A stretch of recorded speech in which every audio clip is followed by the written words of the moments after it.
जिन लोगों को insurance claim का बेसिक नहीं आता, या आप कह सकते हैं कि बिगिनर्स के लिए है, इंट्रोडक्टरी क्लास है। देखिए होता क्या है कि इस चैप्टर में जब हम इंश्योरेंस क्लेम की बात करेंगे तो ये इंश्योरेंस क्लेम 2 पार्ट में चैप्टर को कवर अप करता है। एक पार्ट है लॉस ऑफ प्रॉफिट का, और दूसरा जो पार्ट है वो लॉस ऑफ स्टॉक का है। स्टार्टिंग में लॉस ऑफ स्टॉक जो सेगमेंट है इसको बताया गया है, और सेकंड पार्ट में लॉस ऑफ प्रॉफिट है।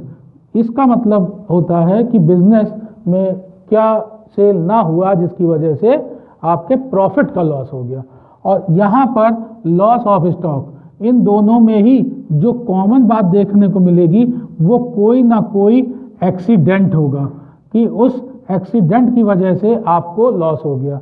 क्योंकि हम स्टॉक की बात कर रहे हैं तो स्टॉक के लिए एक मान लीजिए कि गोडाउन है या फिर कोई एक ऐसी प्लेस जहां पर स्टॉक होगा, उसमें क्या लॉस हुआ है हमें वो फाइंड करना है।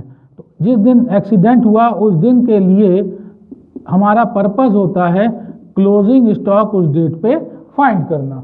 अब क्लोजिंग स्टॉक कैसे फाइंड करते हैं, तो जूनियर क्लास में या जूनियर कंटेंट में क्लोजिंग स्टॉक का यूज़ हम लोग करेंगे फाइंड करने के लिए ट्रेडिंग अकाउंट को। अगर ट्रेडिंग अकाउंट हमें आता है तो हम इजीली क्लोजिंग स्टॉक फाइंड कर लेंगे। तो सर क्या इसका मतलब बिगिनर्स को ट्रेडिंग अकाउंट का फॉर्मेट आना ज़रूरी है? यस।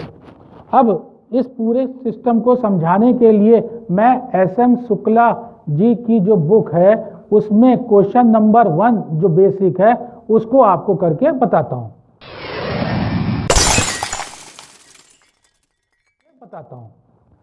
क्वेश्चन में जैसा कि आप देखें कि सबसे पहले गिवन है परचेजेस फ्रॉम 2013 जनवरी टू 15 जुलाई 2013।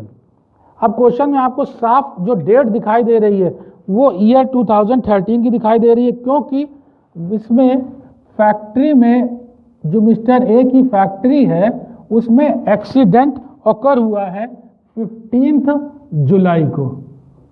तो ये डेट ऑफ एक्सीडेंट है। इसके क्वेश्चन को करने के लिए हमारे पास 2 इम्पॉर्टेंट पॉइंट होते हैं जो बच्चों को पता होने चाहिए।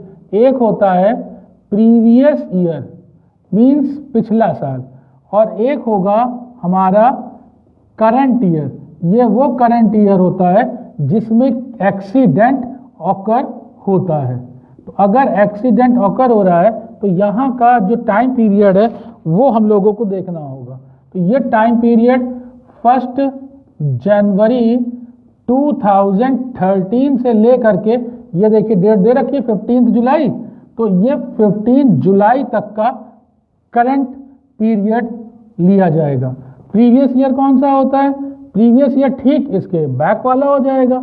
तो इसके बैक में अगर हम प्रीवियस ईयर की बात करें तो ये प्रीवियस ईयर हुआ 1 जनवरी 2012 से लेकर के 31 दिसंबर 2012, ये प्रीवियस ईयर है। प्रीवियस ईयर में हम क्या प्रिपेयर करेंगे? प्रीवियस ईयर के लिए हम प्रिपेयर करते हैं ट्रेडिंग अकाउंट, और ट्रेडिंग अकाउंट का हमारा पर्पस क्या होता है? ट्रेडिंग अकाउंट से हमको मिलता है क्या? Gross profit. और ग्रॉस प्रॉफिट से हम लोग क्या निकालते हैं? ग्रॉस प्रॉफिट से हमको पता चलता है ग्रॉस प्रॉफिट रेशियो। अब देखिए हल्की सी बात है, अगर क्वेश्चन में डायरेक्टली गिवन हो, अगर क्वेश्चन में डायरेक्टली गिवन हो ग्रॉस प्रॉफिट रेशियो, तो इसका मतलब है हमें ये पूरी एक्सरसाइज करने की जरूरत नहीं। आप बिल्कुल सही समझ रहे हैं। अगर ग्रॉस प्रॉफिट रेशियो गिवन है तो हमको प्रीवियस ईयर के लिए ट्रेडिंग अकाउंट वजह बनाने की जरूरत नहीं है।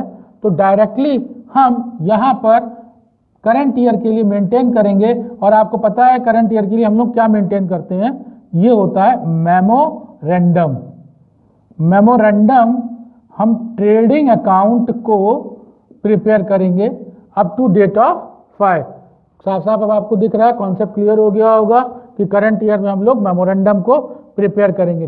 कब करेंगे? जब हमारे पास ग्रॉस प्रॉफिट रेशियो गिवन होगा। अब क्वेश्चन में कुछ नहीं करना, ध्यान से देखिए। सबसे पहले लिखा है purchases from 1 January to 15 July. Purchases given है तो हम परचेजेस को बस वहां से कुछ नहीं करिए, उठाइए और ला करके यहां पर लिख दीजिए परचेजेस। कुछ बच्चों के दिमाग में अभी भी ये बात आ रही होगी कि सर ये purchases previous year trading account में हम क्यों नहीं लिख रहे? प्रीवियस ईयर की डेट का नहीं है ना, ये करंट ईयर का, जिस ईयर में एक्सीडेंट हो रहा है उस ईयर का। जब एक्सीडेंट होगा तो यहाँ मेमोरेंडम अकाउंट बनाएंगे, ना कि ट्रेडिंग अकाउंट बनाएंगे। अभी फिर बच्चों के दिमाग में बात आएगी कि सर मेमोरेंडम क्यों, ट्रेडिंग क्यों नहीं? मेमोरेंडम जो है वो स्पेसिफिक बनता है और ट्रेडिंग अकाउंट फुल ईयर के लिए बनेगा। तो यहाँ पर memorandum up to date of fire बनाया जा रहा है, इसलिए मेमोरेंडम ट्रेडिंग अकाउंट। और इसके ऊपर स्टार्टिंग में हम लोगों को लिखना होता है part of format opening stock. अब ओपनिंग नेक्स्ट देखो, स्टॉक ऑन 1 जनवरी 2013 80,000, तो ये ईयर की स्टार्टिंग का हो गया। दिस इज व्हाट, बिल्कुल सही, ओपनिंग स्टॉक। तो एक एक उठाते जाना है और फॉर्मेट में मेंशन करना है। नेक्स्ट मैन्युफैक्चरिंग एक्सपेंसेस, ये क्या है? डायरेक्ट एक्सपेंसेस, मैन्युफैक्चरिंग एक्सपेंसेस, इसकी वैल्यू गिवन है हाउ मच? 10,000। फिर नेक्स्ट देखिए सेल्स, साथ साथ क्वेश्चन देखते चलिए, बस वहां से सेल्स लो और ट्रेडिंग अकाउंट के फॉर्मेट में यहां पर आप सेल्स को मेंशन कर दीजिए, क्योंकि ये सब करंट ईयर का ही पार्ट है।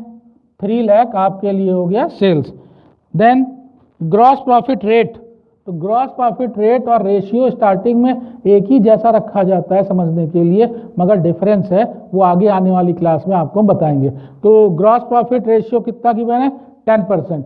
ग्रॉस प्रॉफिट रेशियो गिवन होने की वजह से हम लोगों ने ट्रेडिंग अकाउंट को प्रिपेयर नहीं किया, क्योंकि ये ग्रॉस प्रॉफिट रेशियो हमारा डायरेक्टली गिवन है और इसके लिए हम मेमोरेंडम को मेंटेन कर रहे हैं। आफ्टर देन वेजेस 40,000, डायरेक्ट का पार्ट है वेजेस 40,000 और जीपी गिवन है 10%, किसके ऊपर गिवन होगा? सेल्स पे। तो 10% ऑफ 3 लाख हम कैलकुलेट कर लेंगे, मींस ग्रॉस प्रॉफिट हो गया हमारा 30,000। आफ्टर दैट देखिए value of salvage stock. Salvage stock की अभी हमको जरूरत नहीं। सैल्वेज स्टॉक का मतलब होता है हम जितने का क्लेम करने जा रहे हो उस समय जो गुड्स एक्सीडेंट से बच गए हो खुद से या हमने बचा लिए हो। तो अब हमारा पर्पस क्या था?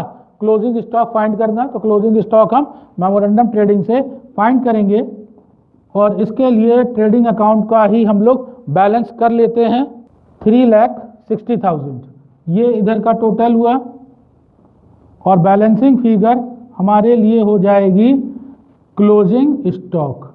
आपको ब्रैकेट में इसके लिए मेंशन भी करना होगा बैलेंसिंग फिगर, और क्लोजिंग स्टॉक हो गया आपका कितना? 60,000। तो क्या समझे आप? सर हमारी ये समझ में आ गया है कि मेमोरेंडम ट्रेडिंग अकाउंट का पर्पस होगा क्लोजिंग स्टॉक फाइंड करना, जिसके लिए हमें क्लेम करना है। बिल्कुल ठीक। अब ये देखो दोनों आमने सामने दिख रहे हैं कि नहीं? यहां मैंने आपको समझाया था कि क्लोजिंग स्टॉक, तो जिस दिन एक्सीडेंट हुआ उस दिन गोडाउन में आपके पास क्लोजिंग स्टॉक की वैल्यू आ गई कितनी? 60,000। और ये 60,000 निकाला किससे आपने? मेमोरेंडम ट्रेडिंग अकाउंट से। अब मेमोरेंडम ट्रेडिंग अकाउंट 60,000 आया, इसी पे हमको क्लेम कर देना है? नहीं, अगर क्वेश्चन में सैल्वेज गिवन हो तो सैल्वेज की वैल्यू डिडक्ट करेंगे। इंश्योरेंस कंपनी उस गुड्स का आपको पैसा क्यों देगी जिस गुड्स का एक्चुअल में लॉस हुआ ही नहीं, वो तो सेफ हो चुका है। तो क्वेश्चन में सैल्वेज की वैल्यू गिवन थी 10,000। अब यहां पर आप calculation of amount of claim के लिए लिख सकते हैं क्लोजिंग स्टॉक जो आपने फाइंड किया how much? 60,000 minus salvage value कितनी है क्वेश्चन में? 10,000। अब ये आपका एक्चुअल 50,000 लॉस हुआ है जिसके लिए इंश्योरेंस कंपनी पर आपको क्लेम करना है। यहां पर इंट्रोडक्टरी और बिगिनर्स के लिए मैंने बता दिया कि मेमोरेंडम ट्रेडिंग अकाउंट क्यों बनता है और ट्रेडिंग अकाउंट हमने इसमें क्यों नहीं बनाया, क्योंकि ग्रॉस प्रॉफिट रेशियो हमें डायरेक्टली गिवन था। Thank you. जय हिंद, जय भारत।